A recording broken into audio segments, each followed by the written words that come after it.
Jill story. Part 2. She thanked the man for his support and agreed to his offer to walk her home.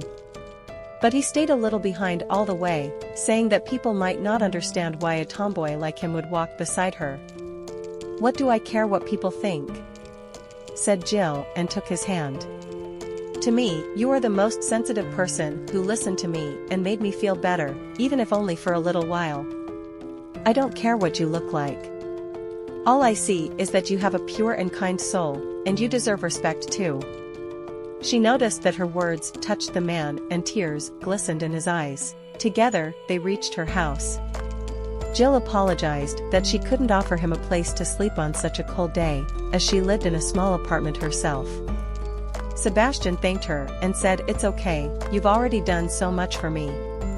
All night the girl could not sleep, thinking about her difficult situation. She was also worried that she had not learned anything about the man who had given her the support she needed. As she turned in the morning, she suddenly heard the doorbell ring. On the threshold stood an elegantly dressed man who, after introducing himself, invited her into a fancy limousine and told her that his boss was very much looking forward to meeting her. At first, she thought it was a mistake or a prank, but then she decided to find out the truth and got into the car with the stranger. She didn't let go of her cell phone, which had already dialed 911. But all her fears were dispelled when the limousine stopped at the entrance to one of the most prestigious clinics in the city. There she was met by the same Sebastian, who now looked completely different. He explained that he had dressed up as a homeless man on purpose to conduct an experiment as part of his psychological research. That way he could see how people reacted when someone from a lower social stratum came to them for help.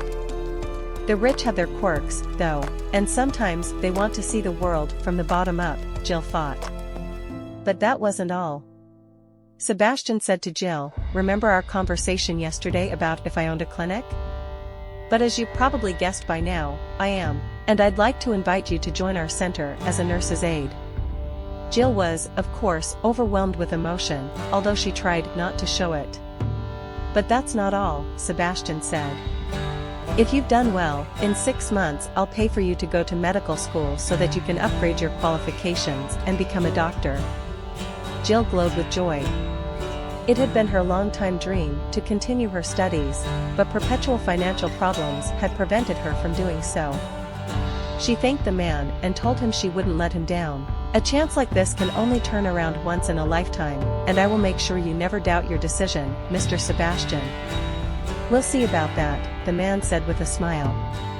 Jill, despite her difficult situation, did not brush off the homeless man, but talked to him as an equal and fed him. For her kindness, she, as the man promised her, got a job at his medical center. That's how it happens sometimes. A little kindness can change a life. Share this story, write comments, and give it likes. See you soon.